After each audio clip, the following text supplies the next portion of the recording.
welcome to our presentation coming from the African Caribbean Institute of Jamaica, Jamaica Memory Bank, the ACIJ-JMB. I am Bernard Janke, the director of the ACIJ-JMB, and I'm welcoming you to the 25th staging of our annual February program.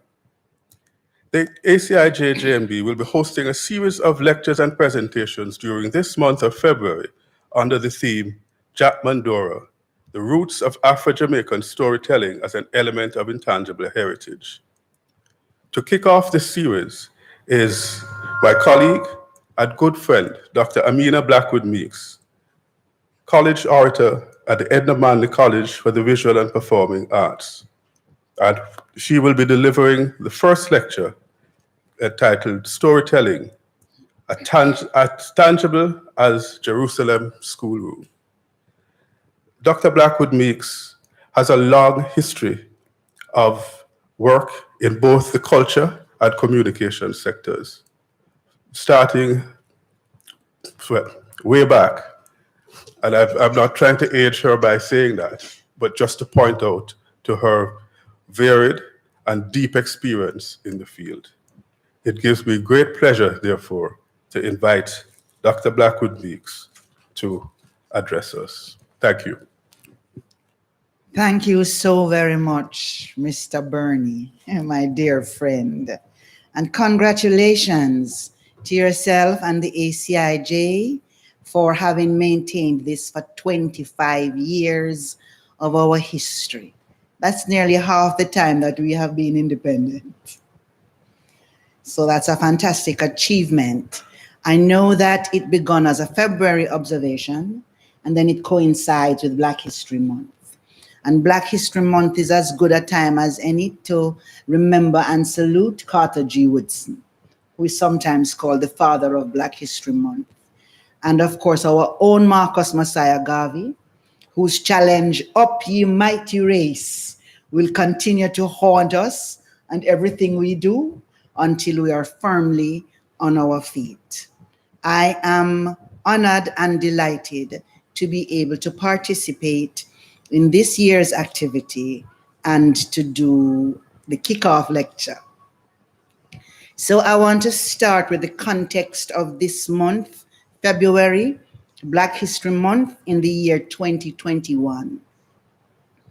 And I want to start with a confession, an admission even, that there have been moments in the past year that I have been forced to recognize that I have been under stress.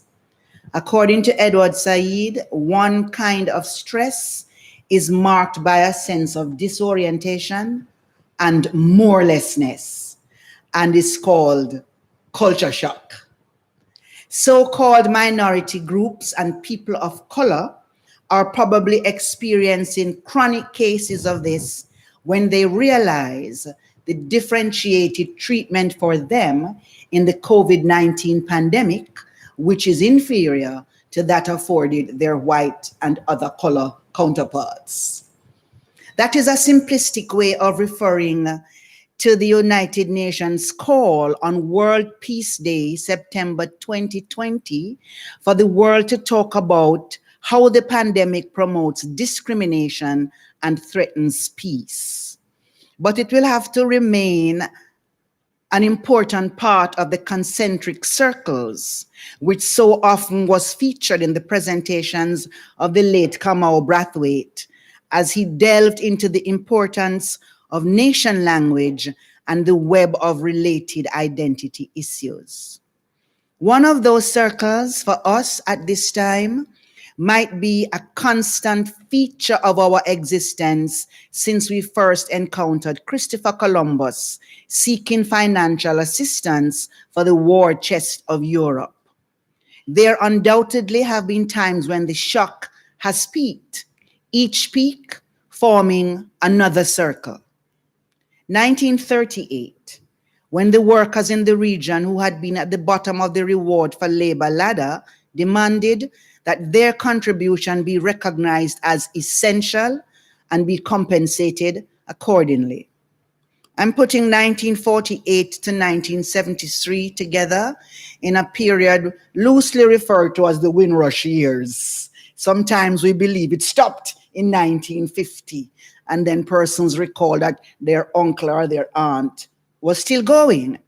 So the Windrush years, during which time we tossed and turned into realizing that our labor was separated from our humanity, and one was required for the rebuilding of Europe, but not the other. 1944, when women were given the vote under universal adult suffrage, to the utter vexation of some, I will not name the gender, to the utter vexation of some who were dragging and screaming and kicking because they were still convinced that women should be seen and not heard. 1958 to 1962. And if you know you didn't want federation and you didn't want to behave as one, tell the doctor you're not in favor. Don't behave like a blinking traitor. This ain't no time to say you ain't federating no more. Go outside, man, sang the mighty sparrow. In days of old when singers were bold and twittering was not yet invented. The 60s, when we discovered that independent thinking and an independent, internally generated agenda for development was not contemplated as part of the Independence Project. And so Walter Rodney could not be tolerated. 2009, when anticipation, anxiety, and euphoria accompanied Barack Obama to the inauguration, uncertain of what would become of I Am Somebody, Black and Proud, Black is Beautiful in the White House. So we skip the years of his successor and the disorienting circles that they continue to reveal. And we come to 2021, and tell me how many of us are insane enough to admit that we feel aware that the identity markers of a certain vice president does not include Jamaica. These are but some of the concentric circles. I'm copying a model, as I said, from Kamau, that I want to place our identity issues in. The circle which represents COVID-19 perhaps adds to the complexities of the shock and is probably related to a recognition, at least for me, that there is no one in living memory to whom we may turn for an understanding of what to expect and how to act since the last comparative event, the Spanish flu of 200 years ago. So that says something about the oral tradition, what we spoke about, if we spoke about, what we didn't speak about, and where it might be hidden. We are therefore left to confront the ways in which the wisdom of the old folks, to which many are now resorting, was thrown out with a grip as we embraced a post called modernity to help keep us upright. I should really say we lean upon it. So we might prove to ourselves and others that we had ascended from our uncivilized state and had become worthy of dining with Massa rather than with those from whom we had descended. There are people who no longer want to say we descended from the African race, and they use the word ascend, and sometimes I myself rather like it.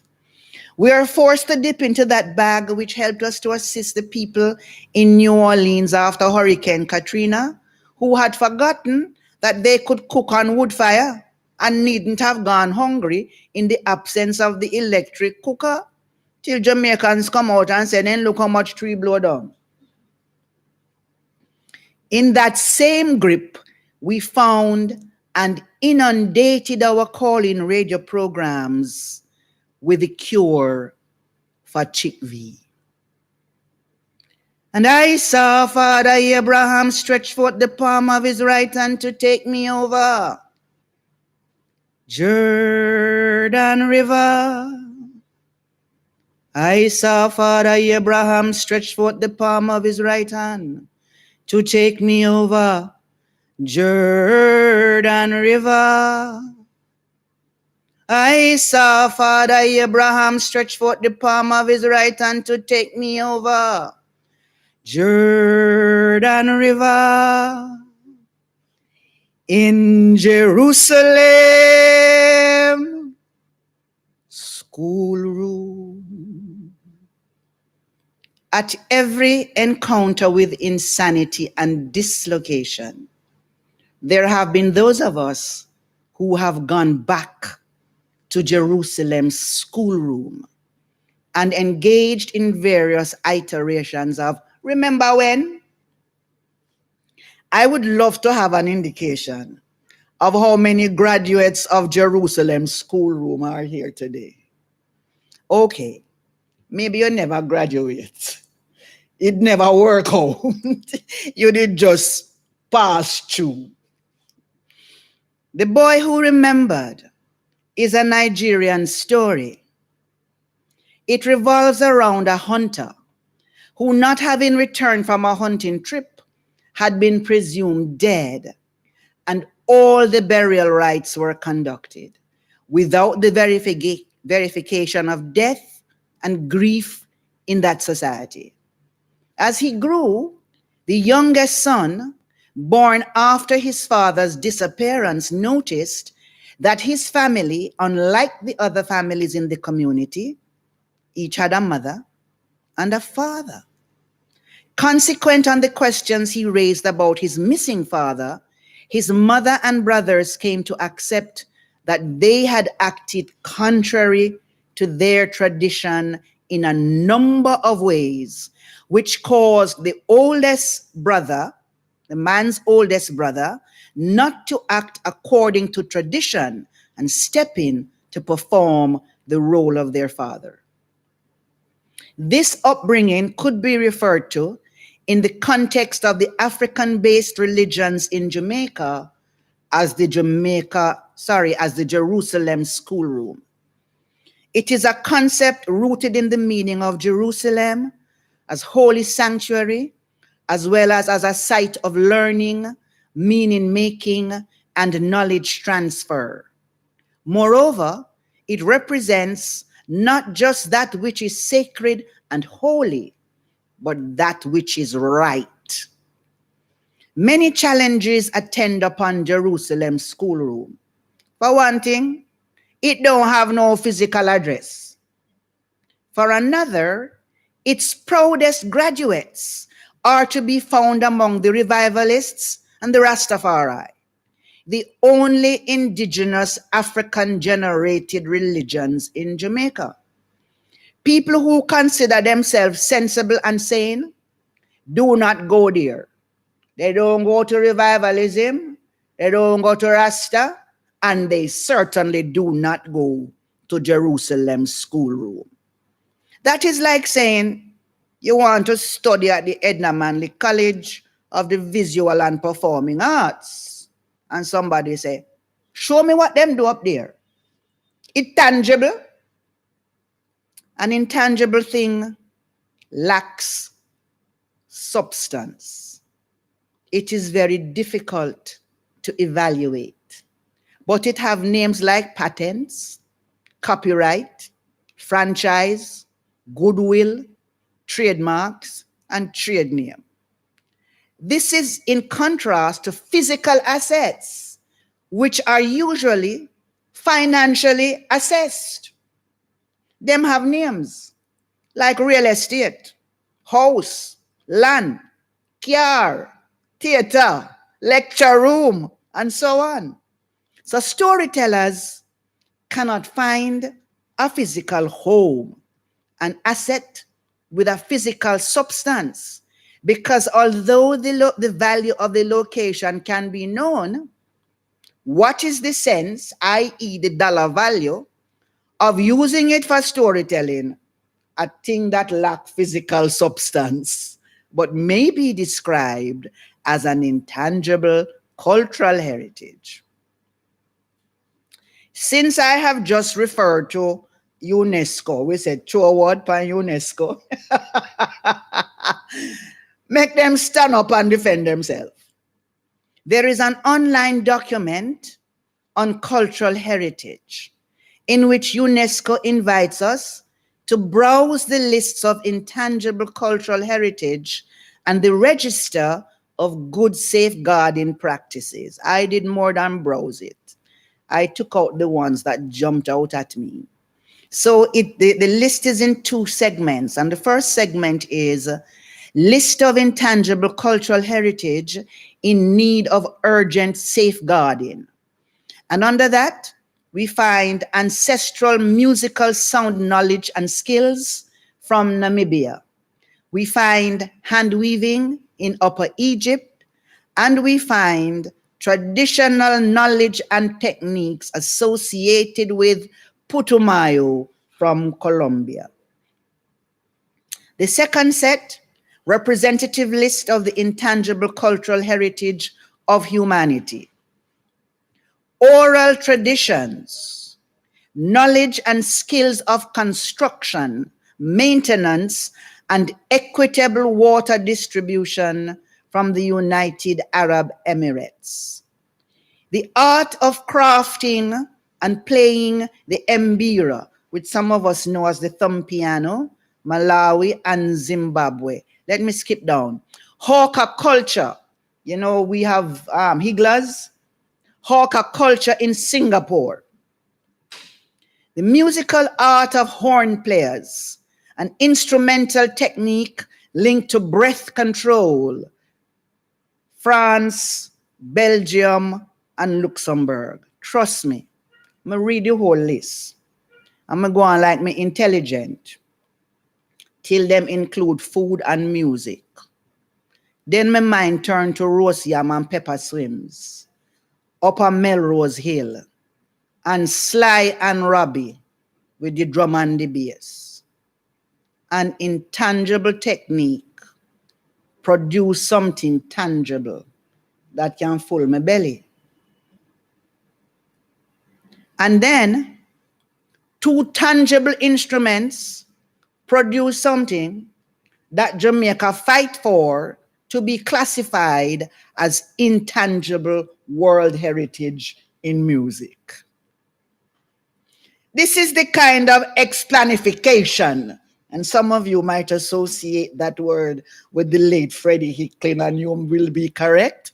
This is the kind of explanification that produces psychic disarray, an intangible attribute that would cause Professor Hicklin to receive you into the tangible halls of the Bellevue Hospital and write up that you were diagnosed with an intangible affliction.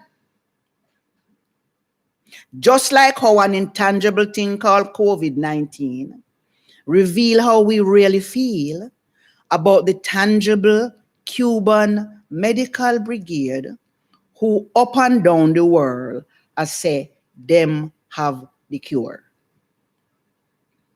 In her 1977 novel Ceremony, based on the oral traditions and ceremonial practices of her Navajo and Pueblo people, Leslie Marmon Silko declared, "I will tell you something about stories. They aren't just entertainment. Don't be fooled. They are all we have, you see, all we have to fight off illness and death." With equal conviction, Chinua Achebe, and recently I heard someone say Achebe, so I don't know which is correct, but we always say Achebe, wrote in his celebrated 1987 Anthills of the Savannah, "Only the story can continue beyond the war and the warrior. It is the story that outlives the sound of war drums and the exploits of brave fighters. It is the story that saves our progeny from blundering like blind beggars into the spikes of the cactus fence. I promised I would behave myself and I would not say, or the wall between Mexico and the United States. But I can't behave.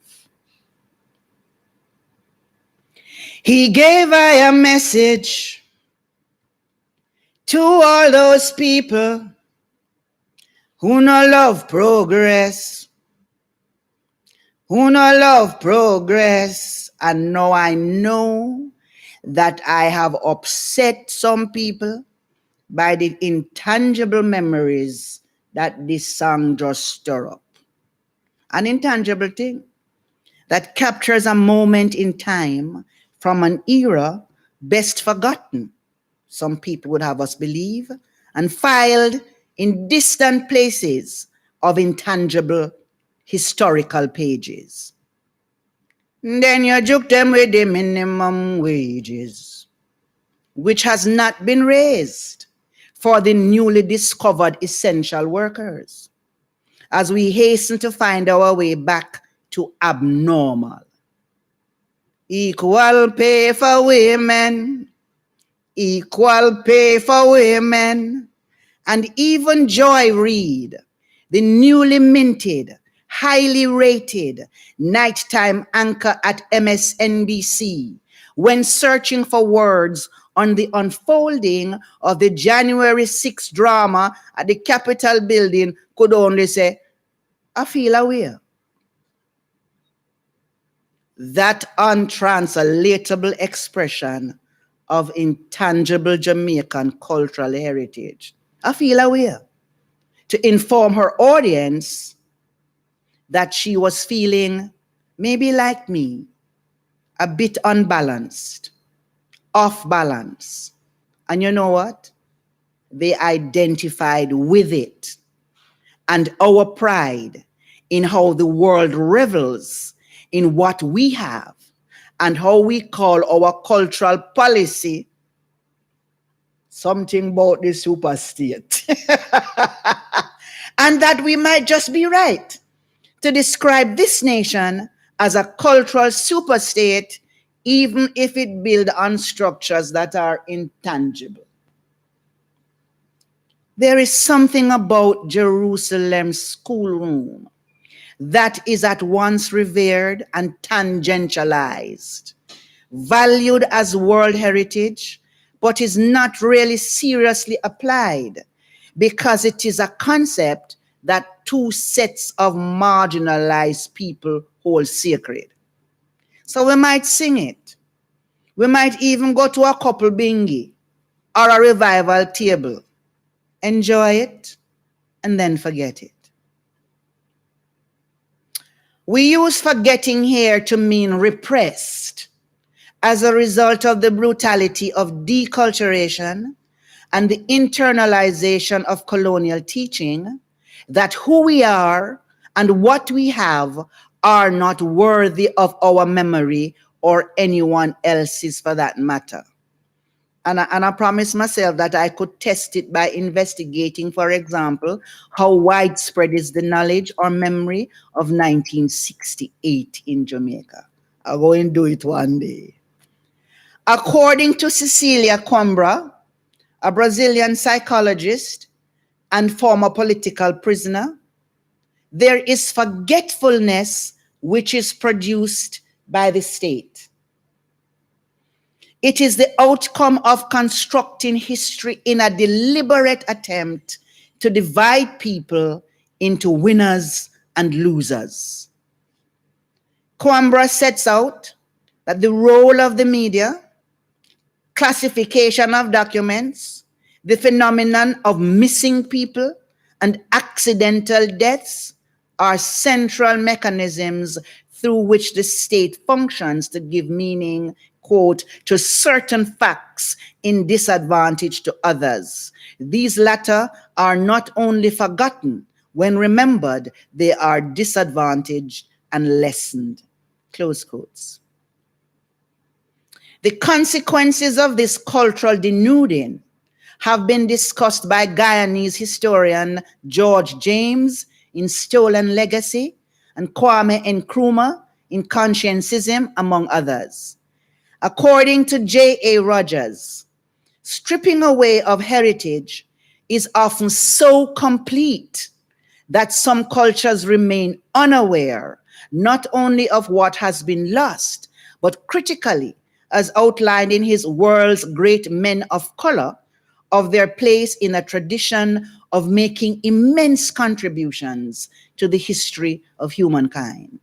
Moreover, Rogers details how the lack of memory transfer and continuity has also resulted in the surrender of symbols and meanings that have been molded to represent their diametric opposite in the appropriating culture.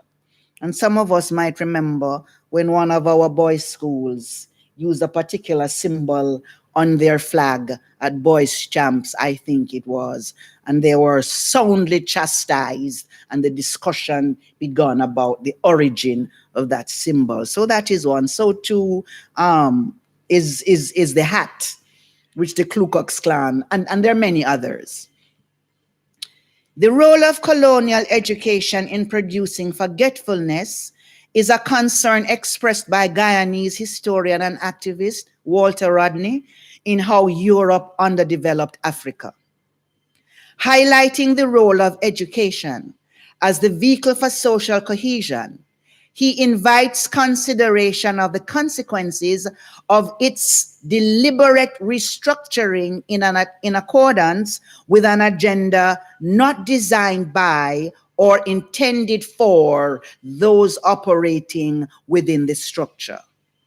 Rodney concluded that, quote, colonial education was education for subordination, exploitation, and the creation of mental confusion, unquote, which is the echo of psychic disarray, which we learned from Professor Nettleford and Professor Hicklin.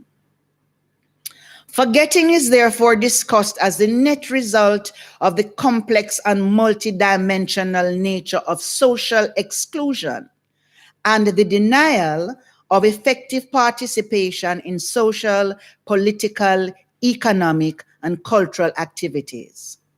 The capacity of social exclusion to produce shame in the excluded population and undervaluing of different ways of knowing are the core concern of a sociologist called Ann Teckett, who has done extensive work on mental health of excluded groups. So you're shame to say your mother and your father tell your story at night time.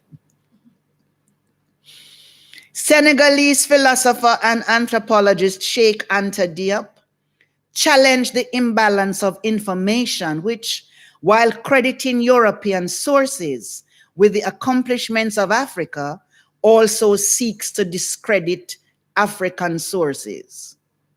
In this regard, rectifying the deficiency, especially as it relates to deprecating African oral accounts while privileging European written sources, is critical. It's only talk them talk it, so nothing can go so. So somebody come and interview who talk it and write it down. And know it goes so. Diop's African Origin of Civilization, for example, interrogates the separation of Egypt from the rest of Africa, insisting on a broader understanding of what constitutes being Black, and provides a foundation on which human civilization may be differently memoried. I first learned that word from Guyanese poet Grace Nichols in her poem, I is a long-memoried woman. So Grace Nichols and Marlene Norbis Phillips, who wrote Harriet's Daughter, represent, which I think is still a CXC text, represent the modern Caribbean poets and essayists who reinforce this challenge to be remembered in the context of traditions that predate colonial excursions and who offer the myths and stories as one avenue through which this may be done. So a question I often ask myself are, where are our stories? I am suggesting that all the elements of producing forgetfulness are at work when I don't know any stories, while attempting to collect stories from senior citizens. I am suggesting that they're at work in the way we use story in this culture and perhaps others to mean lie. You're too story. I am suggesting that they are at work in our negative attitude to and sometimes outright rejection of Anansi.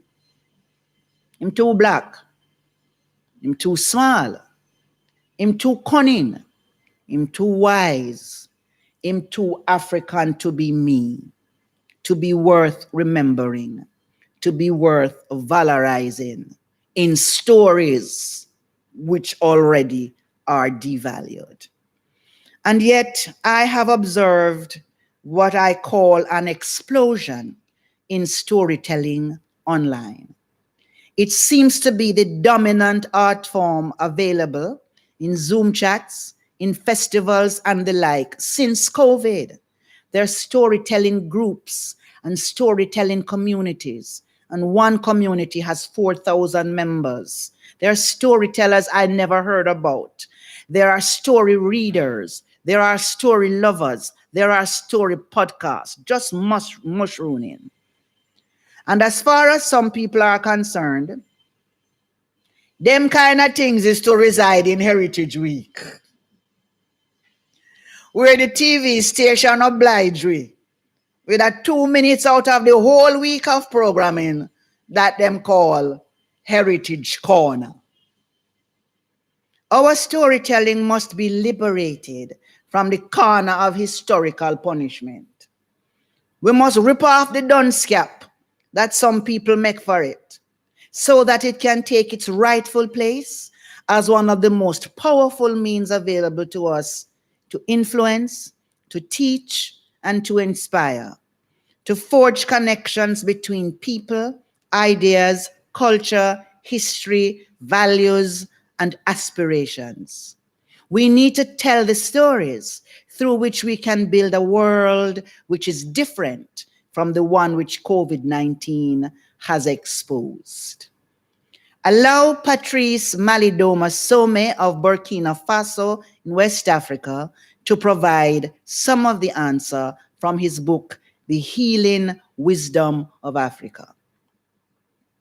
Stories, I'm quoting him, stories boost imagination toward a place of better self-knowledge. Without stories, a society will find it difficult to hold itself together. Unquote. So, what do we want to tell ourselves?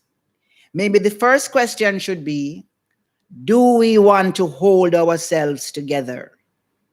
Our stories are replete with instructions about how to treat the elderly, how and why to take care of the environment, the value of food security, how to prepare for changes in weather patterns. In fact, our stories could inform Vision 2030, the Millennium Development Goals, now upgraded to the Sustainable Development Goals. In her presentation to the conference session of Anansi Soundsplash 2012, then Executive Director of the National Library of Jamaica, Winsome Hudson, declared that if she had to clear the National Library of Jamaica and leave only one collection, it would be the collection of Anansi stories. She highlighted their lessons on manners, respect, customs such as courtship, weddings, christenings, market days. In fact, this sounds like a veritable listing of so-called intangible cultural heritage, whose value we only seem to know when we are confronted with a range of antisocial behaviors and criminal activities that we were unaware we were producing in the distance that we traveled from Jerusalem's schoolroom. Recovering and revaluing our storytelling tradition is a multi-tiered program of reparation. One tier is the courage to say, me no understand what you mean by intangible. Because the very thing you say you cannot see or quantify, you describe as an asset in producing the things whose value can be mathematically computed. Another tier must be the redeeming of our African heritage from the shade of out of many one, so that it becomes critical to the rebuilding of Africa as a force to be reckoned with, so that everybody will think twice before them put them knee in our neck just because. Then we can get up like Bunny Wailer and say without fear of contradiction, them kill Lumumba for his own right. But them can't kill the Rasta man at all. Tal. Costa Rica embarked on this project to refresh historical memory in 2019.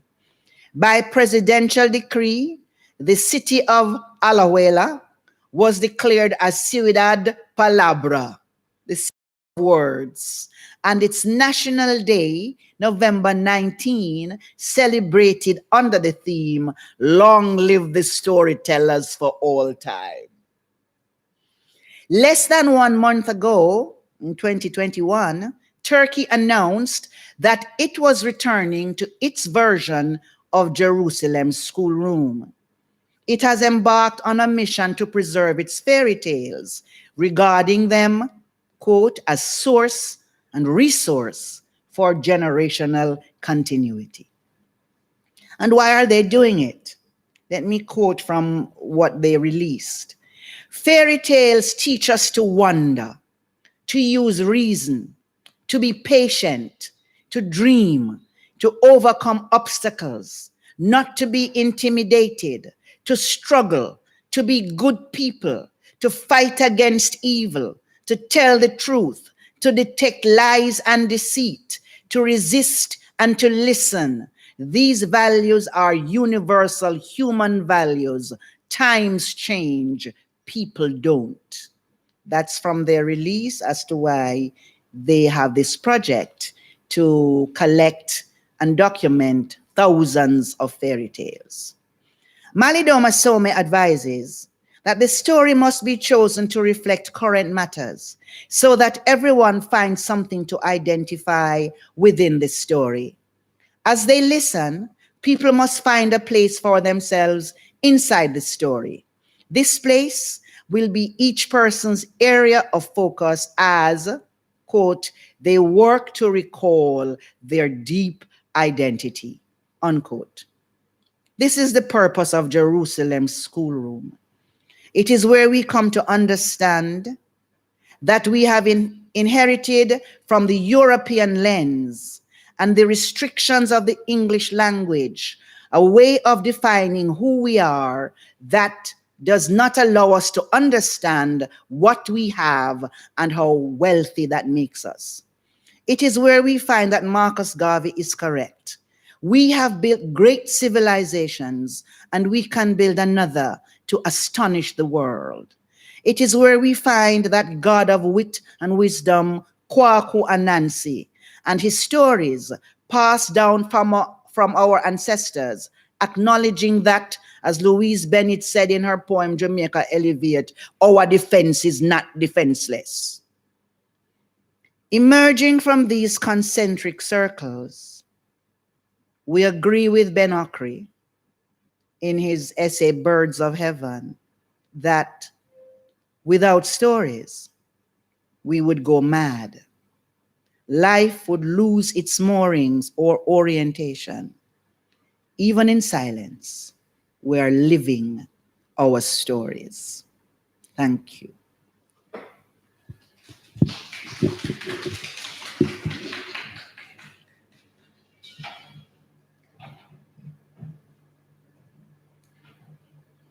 Thank you ever so much, Amina.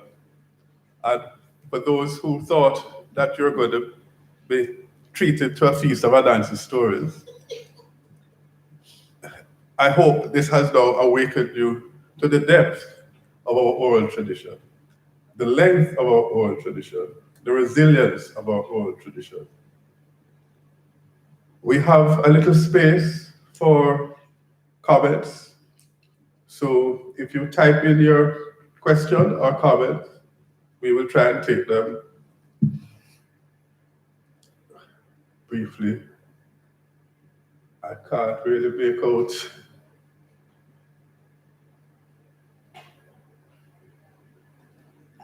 I wonder if someone would read for us. That's Yeah, you can.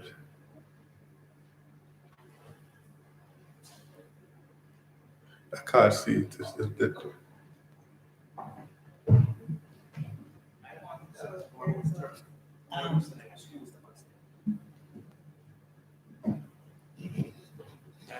want to ask you more about the term Jerusalem school. Just expand on it a bit more and explain. I cannot embarrass me to say it's the first I hear the term Jerusalem school. No, don't embarrass. Don't be embarrassed. The question from Dr. Cressa is, could I expand a little bit more on Jerusalem schoolroom? And then he was apologizing that he hadn't heard of it before. And that in itself is an important encounter and discussion between us, because I take it for granted that everybody know about Jerusalem schoolroom. In Jerusalem schoolroom, where I school. In Jerusalem schoolroom, where I school. So it is one of those songs which you often hear at the bingy. It is one of those songs which the revivalists hold dear.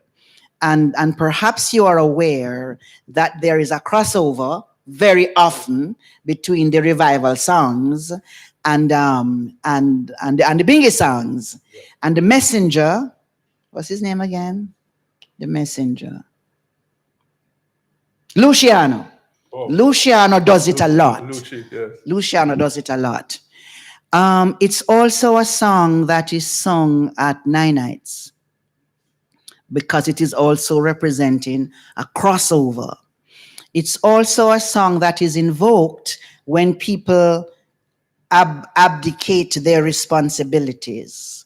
So there is a verse that says, who will go and die for Adam's fallen race? Who will go and die for Adam's fallen race?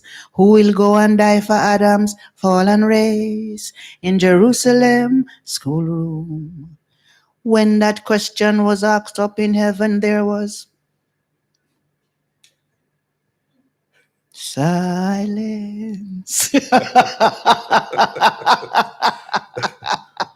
And so on and so forth. So I grew up hearing that song from my father, who everybody know by now used to wear frock,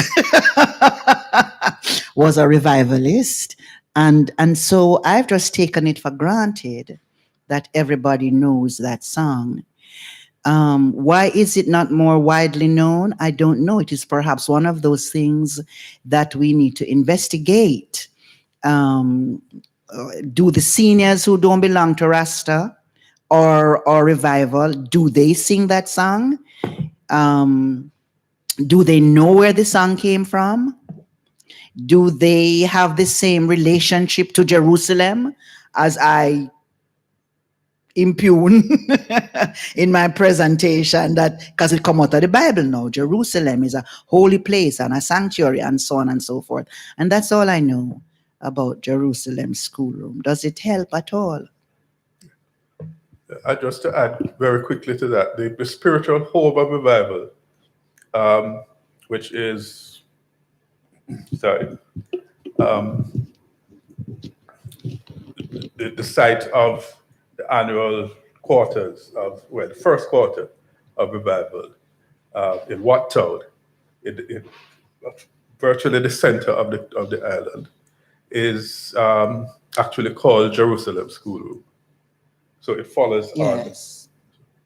on. I have some comments here and a question.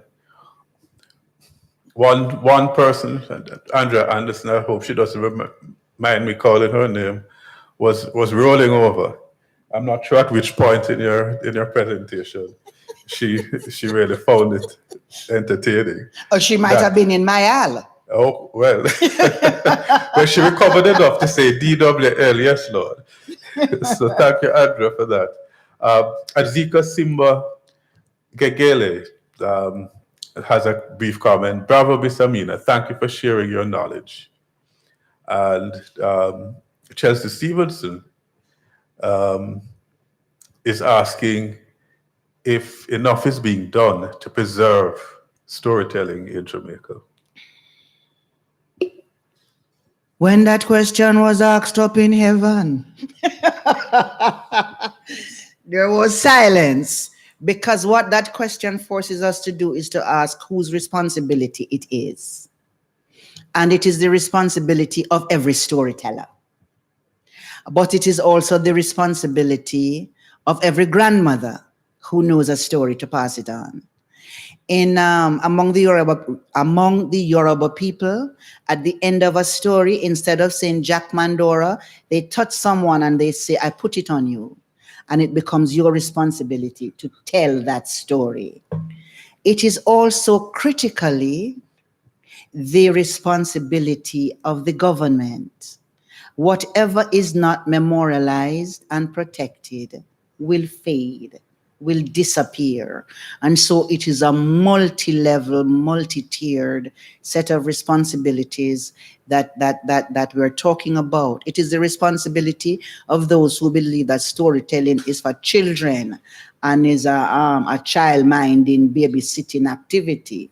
And so when storytelling activities are happening at the library, them send the children, but they don't come. So they also need to be present. So clearly what we're seeing in the comments so far, and in your opening comments as well, Bernie, is a need to broaden the understanding of what we need by story and storytelling. And in that broadening of that understanding, then we will garner some more respect for it. And people will be self-motivated to find stories and to tell stories and to find stories beyond their surface meanings, which we don't have time to go into today. But when you look at the Anansi stories, and Anansi always looking for food, people say, boy, Anansi hungry, greedy, always a look for food, until you realize that within the story, food is a symbol for spiritual nourishment. And Anansi is always after that. So it is all our responsibility. And yes, the government, the Ministry of Culture, the Ministry of Education, they perhaps are the frontline ministries. The Ministry of Finance, this intangible thing need a tangible home for people to come and learn more about it. Yes, indeed. Just to add, there have been periods in which storytelling has been supported. In the mid 1980s, for example, the Jamaica Memory Bank had this series called Storyo, where they documented storytelling in different parts of the country. So that forms part of the archives of the ACIJJMB. And Amina's own work as a storyteller is also helping to preserve that tradition. I don't know if you want to talk a little bit about your storytelling festival. Yes, thank you, and I will. But you mentioned the documentation by ACIJJMB, and I had alluded to the Ministry of Culture and the Ministry of Education earlier. Yes. And to be fair, we have to say that when the Ministry of Education and Culture at the time, those two were joined, embarked on its Hummingbird series in the 1980s as well, then they published Anansi stories in some of those booklets. And so the children who would still have access to those books have access to those stories. Part of the challenge is that the stories are taught or told or experienced as something we laugh at, kiki, laugh about, so we don't take ourselves seriously. So maybe Marvin Murray should write on taking Anansi seriously again in the way he wrote about reading Miss Lou seriously. Seriously, yes. Yes, so we have an organization called Entukuma, which does many things, but one of the things that we do is to run a storytelling festival in November. And in that storytelling festival, we do have some state support. The Ministry of Culture supports us. The Chase Fund supports us. There are private sector groups such as the NCB Foundation that give us support so that we can go into schools and have these wonderful conferences where Miss Winsome can say these wonderful things about the Anansi collection in NLJ. And every year we have a different theme. All the themes are not in my head now. This year we went online because we had to go online and revealed different things and different ways that we can grow the festival. One of the important developments out of the festival is that we were able to successfully petition the Governor General to proclaim November 20 National Storytelling Day. And this happened in 2014. And although we made the decision in 2012, we wanted it done in 2014 because it was the 100th anniversary of Marcus Garvey's UNIA, and we wanted to do something tangible to acknowledge his contribution to culture and the performing arts. And then we selected November 20 because it is Universal Children's Day, and bringing the two together would affirm our children's right to culture and cultural heritage. Okay, great. I have a comment from Kurt Henry, which goes, excellent presentation, Dr. Amina. Thick. Jerusalem's schoolroom lives in the consciousness of our people. It is the spaces where our folk philosophies live and are preserved. It is where we go to learn from the Spirit.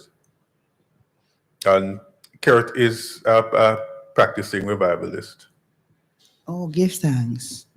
Thank you so very much. That's a very important comment about it living in our spirit, in our body, in our DNA, and takes us off into other things like how we remember to say one love, peace and love.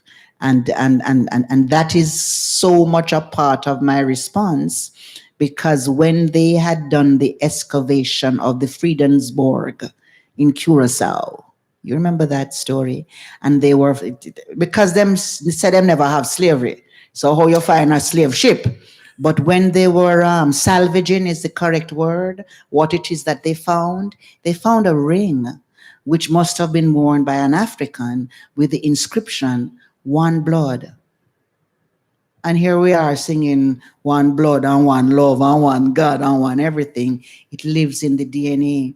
And when I discovered that what Naya Bingi meant, I said to myself, then how Bonnie Wheeler who not love travel know about Naya Bingi, and him never go walk with the Mau Mau people, and that was their war cry, Naya Bingi. And so yes, we acknowledge, Brother Kurt, that many things live in our spirit and sometimes jump out of us, and we wonder how we know it. Thank you very much. Okay. I